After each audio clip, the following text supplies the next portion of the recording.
Hello there, ladies and gentlemen, and welcome to Fatherland.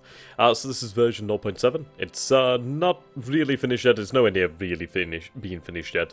It has been a long time in the works, though. So I'm happy to be playing Fatherland. There's been a lot of improvements. But yes, Fatherland basically takes place in a alternate universe where Germany has won the Second World War, at least against the Soviet Union. However, an uneasy alliance was reached in the West, though Japan was not so lucky and was reduced by nuclear weapons, much like our own timeline. So they do retain the Emperor Hirohito, though they are market liberal and a puppet of the USA. So not exactly much in the world right now. Are these settings a little bit too low? Not entirely sure how loud the volume may be. You guys will have to tell me about that one. But yeah, you can see Japan is just reduced to Japan. China did well. Well, fairly well. They survived the Sino-Japanese War, though there's still the communists to deal with under Mao Zedong. We have a free Republic of Korea, however, so we do not have North Korea, South Korea. We have a Far Eastern Republic, which is fascist. The Siberian Democratic Republic, which is Leninist. We have an enlarged Mongolia. We do have the Empire of Russia under Kira the First, Kira Romanov, basically a duchess, who goes about and sets up state along with some some Tsarist, or at least monarchist supported officers and policemen, etc., etc. So we do have the Soviet Union, or what remains of it. Stalin is no longer around, so instead we have Kalanin as the head of state, and we have the KPP, the KPSS, so basically like the Senate. We have Grigoria, Georgia, Zhukova, Beria. We have Molotov still as the foreign minister, but no Stalin. Though the Soviet Union is far from defeated, it's still strong, it's just weakened right now. Okay, so we have the Empire, we have Lebensraum, we have Reichskommissariat Ostland, Belarusian Central Rada. We have the Lokot Republic. We have Reichskommissariat Ukraine. We have SS Schutzstaffel. I don't know how the hell you said. But basically, Crimea is owned by the SS, or the Waffen SS. We have the Cossack Federation, which is not National Socialist. We have Reichskommissariat, Caucasus. Romania, which has gained back Bessarabia. We have Hungary, which is doing okay, not too bad. We have General Government Poland. Then in the west we have Rijkscommissariat Netherlands. We have Flanders over here. Then we have Wallonia, but then we have Rijkscommissariat Belgium, Frankrijk. As we have the French state under Philippe Pétain, Pétain Laval. We have Admiral Dallan as the foreign minister, which is interesting. He's a foreign minister, the chief of staff, and the chief of the navy. Busy man. We have Free France over here, under Charles de Gaulle. The British hold on to Africa along with France. At least Free France. The colonial powers remain. We obviously have the Spanish state under Franco. But there are no Italian or German colonies in Africa. Italy itself is still under the rule of Benito Mussolini, though they do have control of the Hellenic state. Who rules in the Hellenic state? Okay. We've enlarged Bulgaria. Yep, Serbia, which is our puppet actually. Croatia, which we are allied to. Right then. So then, of course, we still have Denmark and Reichskommissariat Norway. Finland, obviously, enlarged significantly. They regained Karelia. So let's see. I would like to bring the Finns to a proper alliance. So we'll see about bringing them to an alliance. We'll have to keep our relations quite high. Okay, so moving on. Now, the Wehrmacht is really quite different in 1948. It's very mechanized. Very, very mechanized. Let's take a look here. Okay, as we have 178 divisions, we have 95 ships, we have 51 squadrons of aircraft, we have 74 infantry divisions, 2 cavalry, 2 motorized, 9 mechanized, 28 armored, 7 Jaegers, 1 marine, 9 mountaineers, 21 garrison units, and 25 headquarters. That's a lot of fucking headquarters. That's an insane amount of headquarters, in fact. It's really, like, over the top crazy. We have 2 battleships, 13 light cruisers, 1 battle cruiser, 14 destroyer groups, 2 carriers, 55 submarines, and 8 transports. And then for the Air Force, we have 18 fighters, 13 interceptors, 4 strategic bombers, which is quite impressive, 5 tactical bombers, 3 close air support squadrons, 3 transports, and then we have some rockets. Awesome. Righto. So, in the Axis, we are by far the strongest. We have Italy being second, and then we have the actual Waffen SS, or the actual SS itself, with 32 divisions, so very powerful. Okay. Yep, in terms of numbers, we are strongest by far. Though we are not actually reinforced, we do need a lot of reinforcements. This is going to be very interesting, I think. The mod is nowhere near being finished, so take that into consideration when considering the mod itself, as things can go wacky and things are nowhere near finished yet. But it is a very interesting mod. I'm very much looking forward to playing this. Okay.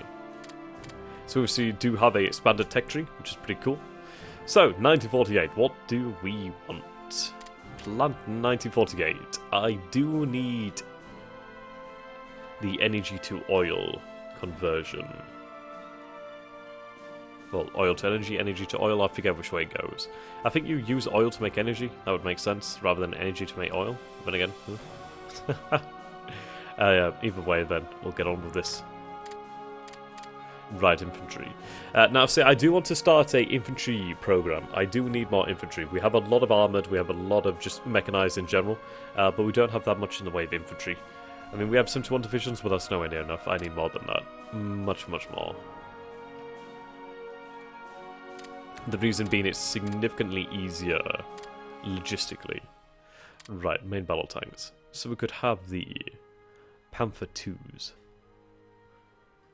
Which we will go for then.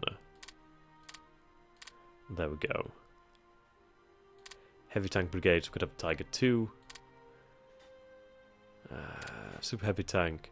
So we do have the Mouse, which is pretty awesome. Yeah, the next one's some way off. Armoured cars. Self-propelled. Rocket artillery. Anti-tank is suffering quite a lot, so we're going to have to bring that up to scratch. Okay, now aircraft. See, I'm quite interested by the strategic bomber program. That could be interesting. We do have naval helicopters, which would lead to actual attack helicopters in the future. Far in the future, really. Multi-roles could be very good. Yeah, that's good. We could go for multi-roles, so we'll do that then. Yep, there we go. The Messerschmitts P1101, which replaces the Messerschmitt 262.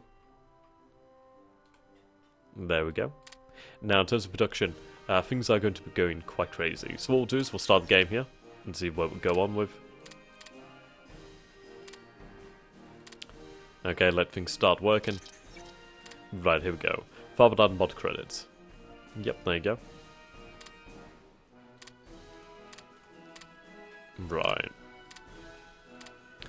Okay. We'll go towards centralized planning. Now then, the 4-year plan.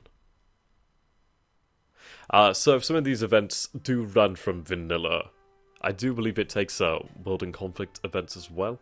So some things that aren't quite working as properly, or at least I don't know, I'm not entirely sure.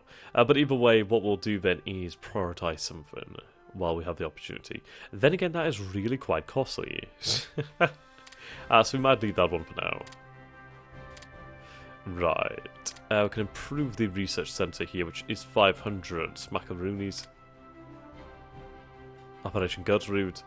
Since our overwhelming Wehrmacht has gained control over the Balkans, we are now able to launch a surprise attack on Turkey.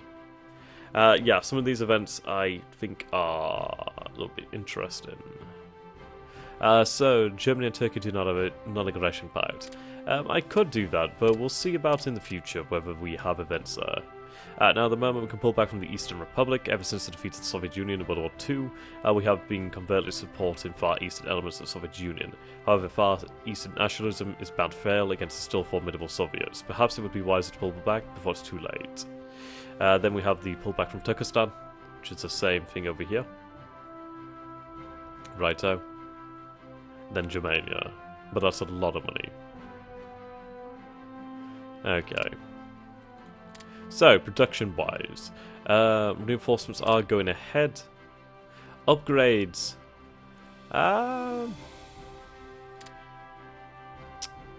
Right. Loving this, though. I love this, though. The backgrounds are so cool. Armored cavalry.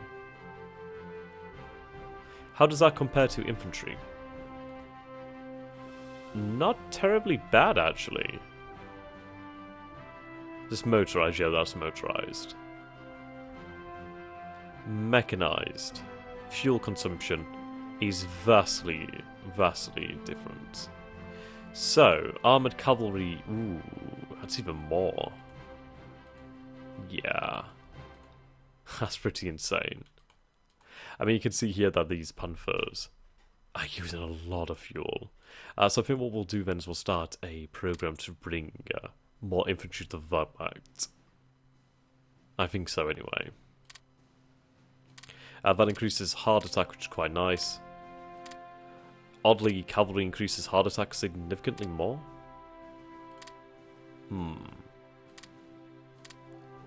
It may work out to actually go with with cavalry.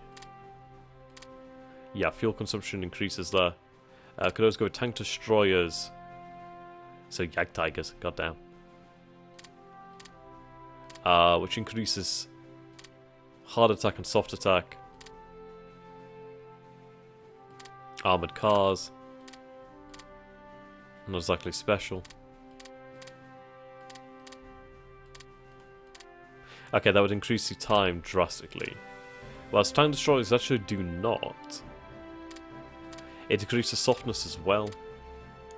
So we'll have artillery and tank destroyers then, I guess. Fuel consumption's not very bad either. So start developing the Wehrmacht again.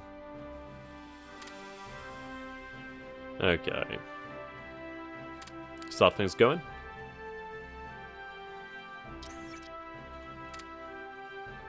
Yep, there we go. So we have upgrades going ahead, and we have production of new units, which is very important.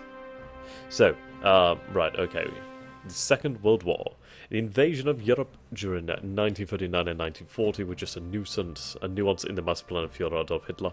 The British Isles were left isolated. He embarked on Operation Barbarossa, the most daring campaign ever launched. By the end of the year, German troops entered the Kremlin. Stalin disappeared, several leaders and generals claimed power, and the Soviet Union fell in disarray. Although several fierce battles were still being fought over Stalingrad and Leningrad, the Soviets were forced to sign a peace treaty in December 1943. In the West Front, the Allies launched an ill-prepared invasion of Italy, which was crushed by the victorious Axis powers. Hitler launched a second attempt to start the British, but aided by the Americans they were left defiant and stronger than ever. The Allies launched a terror bombing campaign on Germany, but made no real progress in defeating the Nazis. By April 1945, both sides had agreed on an armistice. The Allies then focused on the Japanese Empire, which surrendered in August 1946 after several nuclear strikes. Okay, let's deal with these upstarts over here. So we have some mechanized and armoured. They'll be perfect for this operation. Operation Homecoming. Right, motorized. What we need to do then is spread infantry around so we have something to respond with. And I am interested in holding the border here. cavalry.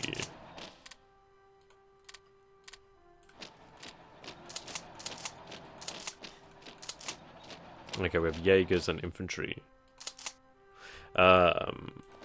Panzers here. Okay. We do have some panzers and light infantry. That's not really very good or wise to have them together. Really doesn't make much sense. We do have a unit over here. Yeah, that's the only issue with the actual headquarters. They're just so goddamn slow. Okay, so what we're going to do then is we're going to relinquish control of all of our puppets militarily. I absolutely detest having control of them militarily. I mean, obviously it can be quite helpful sometimes, but honestly it's a lot of work. It's a hell of a lot of work to organize and keep them all doing the right thing. Okay. Influence the nation. We need to bring them back into the Axis, or at least into the Axis formally. Right, relinquish military control. Right, that's the eastern puppets. Well, the Reichskommissarats.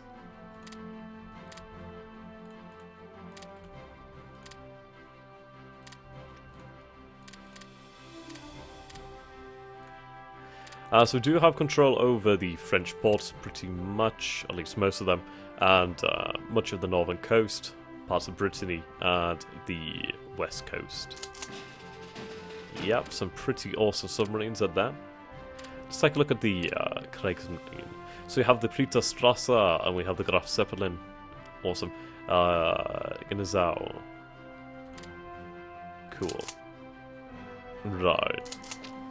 Let's organize these forces.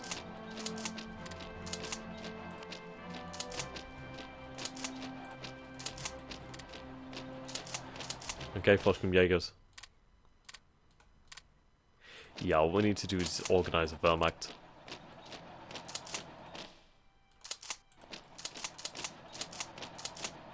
Is that a garrison? Right, this garrison over here.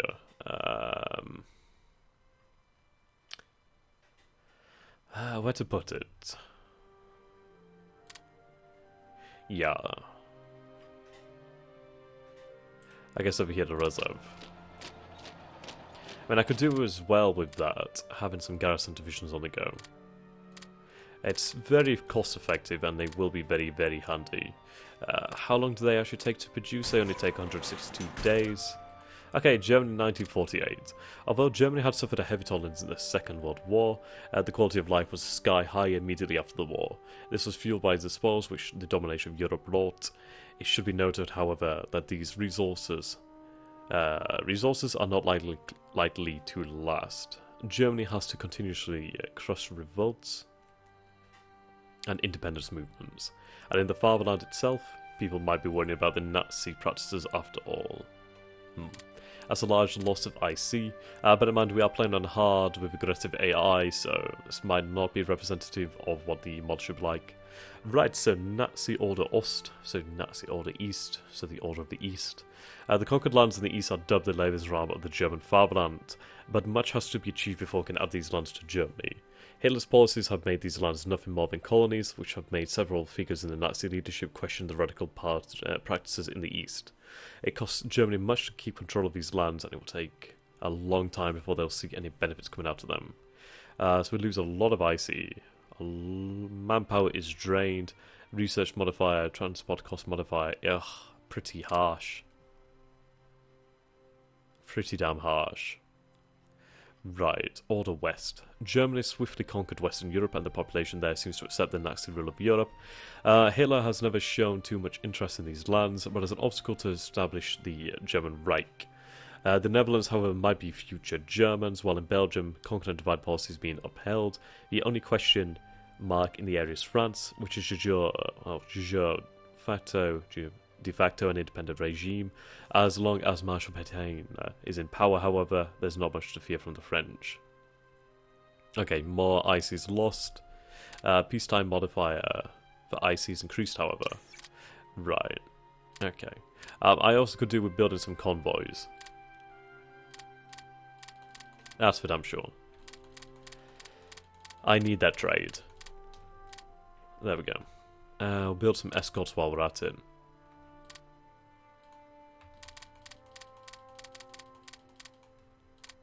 There we go. Right, order south. Southern Europe is a prime example of German pragmatism.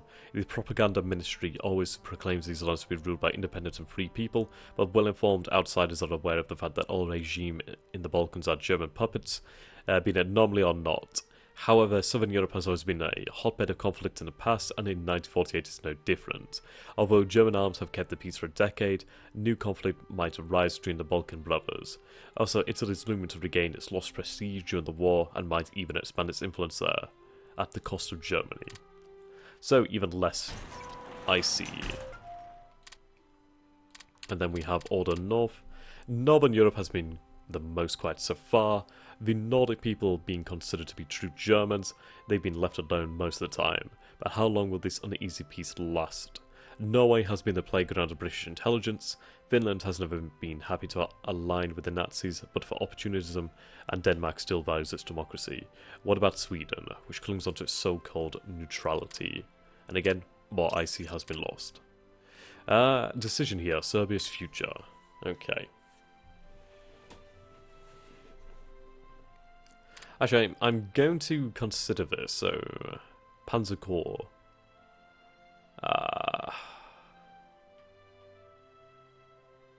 Hmm.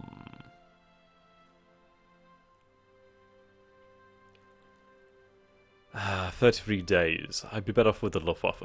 Let's take a look at how long it would take to produce something. So 157 days. Yeah, so about 200 days is the longest, so that makes a big difference. So we'll go with the 4-year plan. We'll prioritise the Luftwaffe. And now... 51 days. It'll probably take a day to update. But either way, Serbia's future. After World War II, Serbia was put under German military occupation with a collaborationist government, and the Banat region under local government, Deutsche administration. However, Berlin is now thinking about reorganising the region. Our Hungarian and Romanian allies are looking at the Banat region. What should we do? So we can keep Banat and confirm Serbia as a puppet state, keep Banat and give Serbia limited autonomy. Hungary served as well, give them Banat. Romania served as well, give them Banat. Return Banat to Serbia and give them a limited autonomy. Okay. So that pisses off Romania and Hungary, pisses off Croatia, pisses off Bulgaria a little bit. Though it makes Serbia quite happy.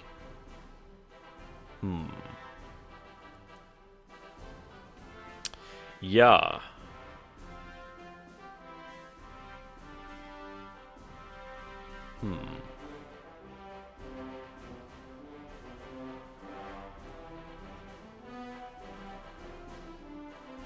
Okay, so I'd rather not piss off either Hungary or Romania too much, so we'll keep it as a puppet and hold on to the region.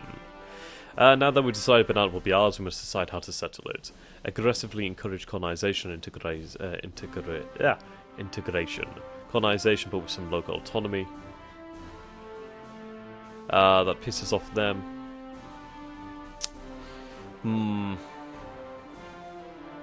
Okay, we'll go with the...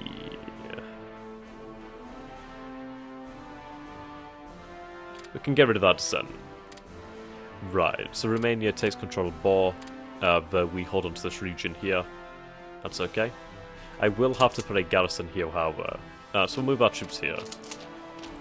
Let's have some troops in each of the capitals.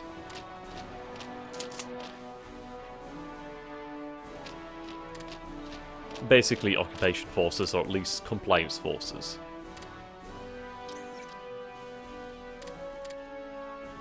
But that is the issue settled. Right, theoretical breakthrough. So, there is war between Turkestan and the Soviet Union. Obviously the Soviet Union is going to win, but if we can delay their victory, that would be good. Okay, so I have some troops over here. Let's have them deployed in the Caucasus. I really don't have much here. I do have these troops, these mountaineers, these Jaegers. They would be superb down here. Just need to get us in each of the borderlands.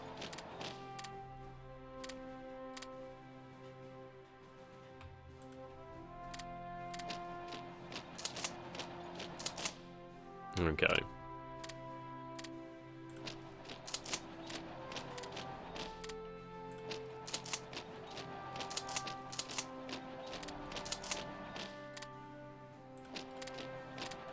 There we go.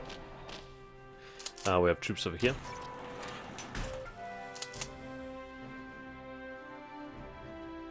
Extra troops would be quite appreciated. Okay, armoured forces are moving. Yeah, the armour is quite slow.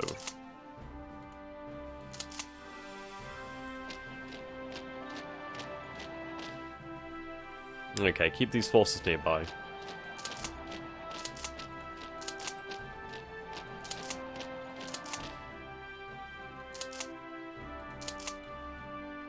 Okay, Koki.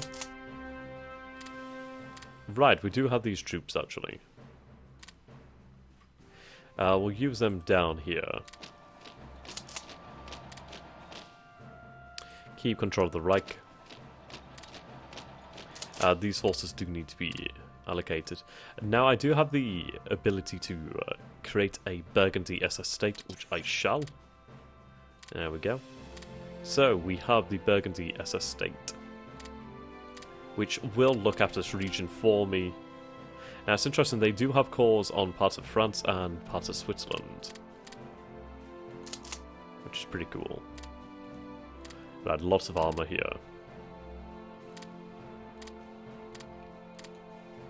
Yeah, a hell of a lot of armor. There we go.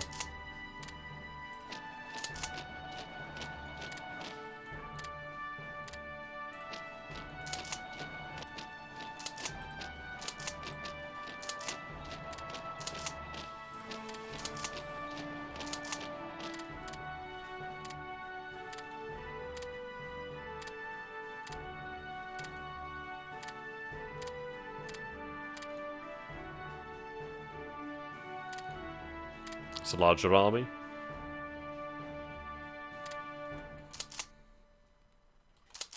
Yeah, I have, like, so much armor.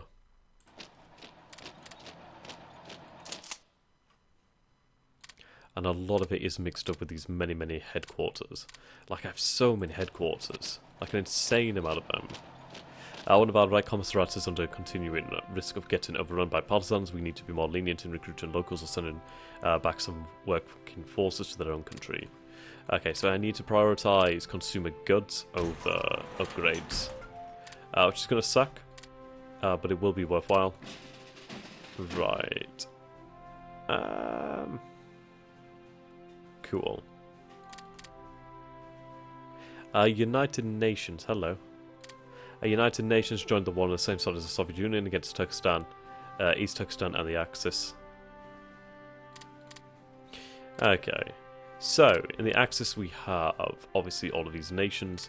The United Nations, Australia, Belgium, Canada, Free France, New Zealand, Republic of Korea, Union of South Africa, United Kingdom and USA.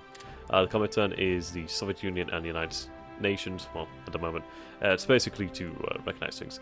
Okay, currently, the area surrounding Moscow is being held under military protection. Hitler's intention for Moscow has been known ever since Germany began Operation Barbarossa. Total destruction by turning it into a lake. The viewpoint is supported by the heads of the German occupation police of the Muscovy area. However, there's a significant opposition in the person of Siegfried Kasch, the man slated to assume leadership of Reichskommissariat Moskowin. When the area will be sufficiently pacified, he proposes that Moscow's core administrative zones be preserved in order to facilitate a rapid response infrastructure to countless partisan hubs in and around Moscow.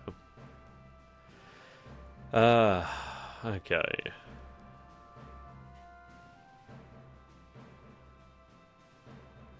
So either way, if I go for limited destruction...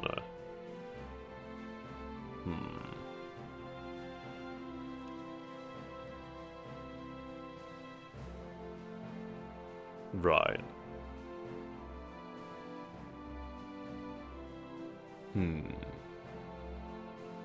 We'll destroy the city. We can't have any traitors left.